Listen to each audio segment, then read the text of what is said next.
దేశంలో నెంబర్ 1 స్థాయిలో ఉండే విధంగా భోగాపురం ఎయిర్పోర్టు నిర్మించారని అనంతపురం అర్బన్ ఎమ్మెల్యే దగ్గుపాటి ప్రసాద్ అన్నారు. నగరంలోని పలు ప్రాంతాల్లో పింఛన్ల పంపిణీతో పాటు ఇంటింటికి కూటమి ప్రభుత్వం కార్యక్రమంలో ఆయన పాల్గొన్నారు. ఎమ్మెల్యేకి మహిళలు మంగళహారతులతో స్వాగతం పలికారు. భారీగా తరలివచ్చిన టీడీపీ శ్రేణులు కూటమి నాయకులతో కలిసి ఆయన ఇంటింట ప్రచారం నిర్వహించారు. ఈ సందర్భంగా ఎమ్మెల్యే దగ్గుపాటి మాట్లాడుతూ సీఎం చంద్రబాబు 2029కి ఒక అద్భుతమైన నగరంగా అమరావతిని తీర్చిదిద్దబోతున్నారన్నారు. చంద్రబాబు గోదావరి పుష్కరాల్లోపు పోలవరాన్ని పూర్తి చేస్తారన్నారు. భోగాపురం ఎయిర్పోర్ట్ను అనతి కాలంలోనే నిర్మించి దేశంలోనే నెంబర్ 1గా నిలిపారన్నారు. మొదటి ఏడాది 60 లక్షలు, రెండవ ఏడాది 4 కోట్ల మంది ప్రయాణించే అవకాశం ఉంటుందన్నారు. సీఎం చంద్రబాబు ఏది చేసినా ప్రపంచానికే రోల్ మోడల్గా ఉంటుందని ఎమ్మెల్యే దగ్గుపాటి అన్నారు.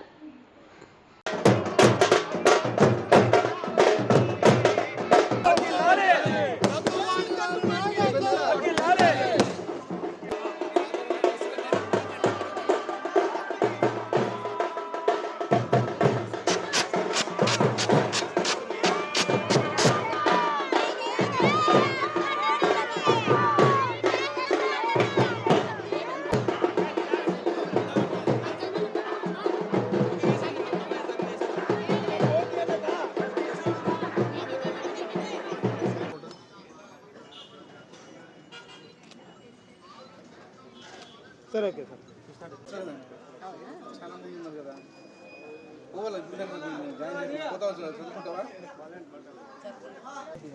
తీసుకో సార్ వస్తే కాఫీ పోయిలప్ప నువ్వు పోదామా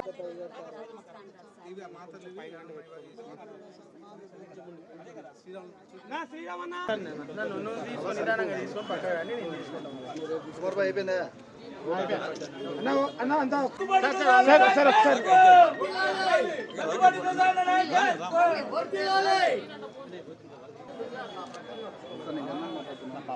ఎన్నో తేదీ ఇస్తారు?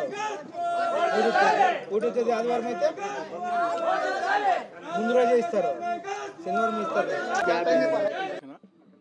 గౌరవ ప్రధానమంత్రి నరేంద్ర మోడీ గారి ఆశీస్సులతో, అలాగే మన ముఖ్యమంత్రి నారా చంద్రబాబు నాయుడు గారి ఆధ్వర్యంలో, ఉప ముఖ్యమంత్రి పవన్ కళ్యాణ్ గారి సహకారంతో, అలాగే మా యువ నాయకుడు, భవిష్యత్ నాయకుడు, ఐటీ శాఖ మంత్రులు, విద్యాశాఖ మంత్రి నారా లోకేష్ గారి ఆలోచనలతో కూటమి ప్రభుత్వం ఏర్పడి 2 ఏళ్ల కాలం పూర్తి అయిన సందర్భంగా ప్రజల్లోకి వెళ్ళాలని, అంటే మేము చేసిన డెవలప్మెంట్స్ ఏవైతే ఉన్నాయో, మేము ఏవైతే సంక్షేమ కార్యక్రమాలు చేసామో ఇవన్నీ ప్రజల్లోకి తీసుకెళ్లాలని చెప్పేసి ఈ కార్యక్రమం ఏర్పాటు చేయడం జరిగింది. అమరావతి రాజధాని అని చెప్పేసి ఒక చట్టం రూపొందించి, అంటే ఇంకా ఫ్యూచర్లో ఏ ప్రభుత్వాలు వచ్చినా, ఎవరు ముఖ్యమంత్రి అయినా మార్చలేని విధంగా అమరావతి ఆంధ్రప్రదేశ్ రాజధాని ఒక చట్టం రూపొందించి ఈరోజు అనేకమైనటువంటి డెవలప్మెంట్ కార్యక్రమాలు అమరావతిలో జరుగుతున్నాయి. 2029 కల్లా అమరావతిని కంప్లీట్ చేసి ప్రపంచంలోనే అమరావతి నెంబర్ 1 సిటీగా చేయాలని మా ముఖ్యమంత్రి గారి ఆకాంక్ష. అలాగే పోలవరం 2019కి దాదాపు 70% కంప్లీట్ అయింది.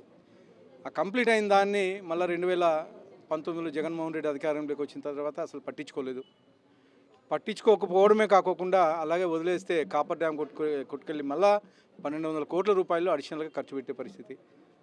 మళ్ళీ 2024లోకి అధికారంలోకి వచ్చిన తర్వాత పోలవరం వచ్చేసి మన ఆంధ్రప్రదేశ్కి వెన్నెముక లాంటిది. అలాంటి పోలవరంని మళ్ళా ఈరోజు 2027 కల్లా గోదావరి పుష్కరాల లోపల కంప్లీట్ చేసి జాతికి అంకితం చేయాలని మా ముఖ్యమంత్రి గారి కృషి. ఇలా చెప్పుకుంటూ పోతే అనేకమైన సంక్షేమ కార్యక్రమాలు, అభివృద్ధి కార్యక్రమాలు చేశారు. ఇవన్నీ కేవలం ఎన్డీఏ కూటమి ప్రభుత్వం చలువ, మా ముఖ్యమంత్రి నారా చంద్రబాబు నాయుడుకి చలువ అని చెప్పేసి, సిబిఎన్ బ్రాండ్ అని చెప్పేసి తెలియజేసుకుంటూ, మరొకసారి అనంతపురం అర్బన్ నియోజకవర్గంలో దాదాపు 1296 కోట్ల రూపాయలతో సంక్షేమ కార్యక్రమాలు అయితేమి, అభివృద్ధి కార్యక్రమాలు అయితే ఈ 2 ఏళ్ల కాలంలో చేపట్టడమే కాకుండా దాన్ని పనులుగా చేసి ఇప్పుడు మీరు చూస్తున్నారు, ఏ రోడ్డు తీసుకున్నా కానీ, ఏ డ్రైన్ తీసుకున్నా కానీ మొత్తం గత 5 ఏళ్లలో ఎక్కడే కానీ ఇక్కడ నిర్మించలేదు. కానీ ఈరోజు 2 ఏళ్ల కాలంలో అనేకమైనటువంటి డ్రైన్లు అయితేమి, రోడ్లు అయితేమి, అలాగే మౌలిక సదుపాయాలు అయితేమి ఇవన్నీ చేసిన ఘనత మా ఎన్డీఏ కూటమి ప్రభుత్వం అని చెప్పి తెలియజేస్తూ, భోగాపురం ఎయిర్పోర్టుకి ఎర్ర బస్ అయినా వస్తుందని కామెంట్ చేసిన జగన్మోహన్ రెడ్డి ఈరోజు ప్రపంచ ఎయిర్పోర్ట్లలోనే నంబర్ 1గా దిద్దబోతున్న ఎయిర్పోర్ట్ అది. అంటే మా ముఖ్యమంత్రి నారా చంద్రబాబు నాయుడు గారు ఏ కార్యక్రమం పట్టుకున్నా కానీ అది ప్రపంచంలోనే నంబర్ 1గా నిలిచే పరిస్థితి. మీరు చూశారు, ఇప్పుడు విశాఖపట్నంలో గూగుల్ సంస్థ తీసుకొచ్చారు. 1,50,000 కోట్ల పెట్టుబడులు. ప్రపంచం మొత్తం విశాఖపట్నం వైపు చూసే విధంగా ఈరోజు గూగుల్ పెట్టుబడులు పెడతా ఉంది. క్రెడిట్ షోర్ అనేవాడు జగన్మోహన్ రెడ్డి. ఓపెనింగ్ జరుగుతున్నాయా, దాని వెనకాల నేనున్నానని చెప్పేసి క్రెడిట్ షో చేసుకునేది జగన్మోహన్ రెడ్డి. కానీ మా సిబిఎన్ అంటేనే ఒక బ్రాండ్. ఆ సిబిఎన్కి అవసరం లేదు. సిబిఎన్ గారు ఎప్పుడు నేను తెచ్చానని ఎప్పుడు చెప్పలే. ప్రజలు చెప్తున్నారు, ప్రభుత్వాలు చెప్తున్నాయి. ఈరోజు భోగాపురం ఇంటర్నేషనల్ ఎయిర్పోర్టు భారతదేశంలోనే నంబర్ 1 స్థాయికి తీసుకువెళ్ళే విధంగా ఈరోజు అక్కడ ప్లేస్ అయితే ఏమి, తర్వాత ఎయిర్పోర్ట్ నిర్మించడం అయితే ఏమి, ఇవన్నీ కేవలం ఫస్ట్ ఇయర్ ఒకటే 60 లక్షల మంది ఆక్యుపెన్సీ ఉంటుందని చెప్పేసి ఎక్స్పెక్ట్ చేస్తున్నారు.